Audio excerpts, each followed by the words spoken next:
Hey guys, in this video I'm going to show you the proof for the integral of cosecant x. And the reason I'm showing you this proof is because the integral for this specific trig function is, well, it's not obvious as opposed to the integral of, cosine x, which would just be sine, because we know that the derivative of sine is cosine, and, the integral is the antiderivative. So we can find our solution that way, but we cannot do that in this case. So, let's get started. So, we have the integral of cosecant x. Well, let me rewrite this as the integral of cosecant x. But I'm going to multiply by 1 here, but I'm going to write 1 as cosecant x plus cotangent x, and then over cosecant x plus cotangent x.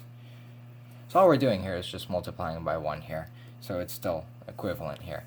So, the way to solve this is we're going to have to use u substitution, right?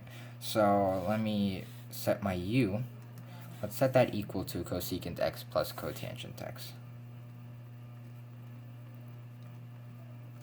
And then let's find our du, so derive this expression here.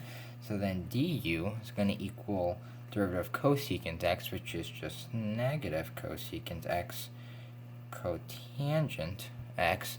And then the derivative of cotangent x is negative cosecant squared x.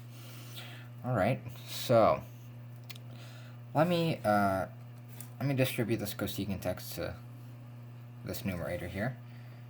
Simplify it a little bit, so we'll have cosecant squared x plus cosecant x cotangent x. And then that'll be over cosecant x plus cotangent x, and then dx here. Alright, so as we can see here, the numerator here is very similar to du, except there's a negative sign pulled out here.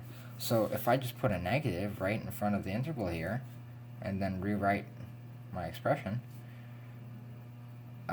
you can see that it's the same here in the numerator. It's just a negative pulled out. So,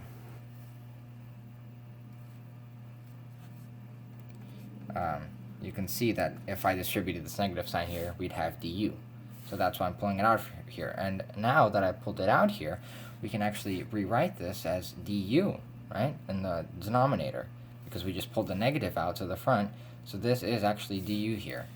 So we'll have negative integral of du. And what's on the bottom here? That's just du, right? Cosecant x plus cotangent x. So now we have the integral of du over u. Let me rewrite that so it looks a bit more familiar.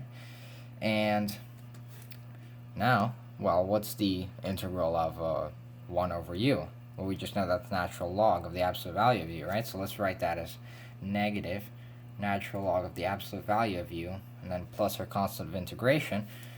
Finally, all we have to do is just plug in our u here, so we'll have negative natural log of cosecant x plus cotangent x and plus c. So there is our integral for cosecant x.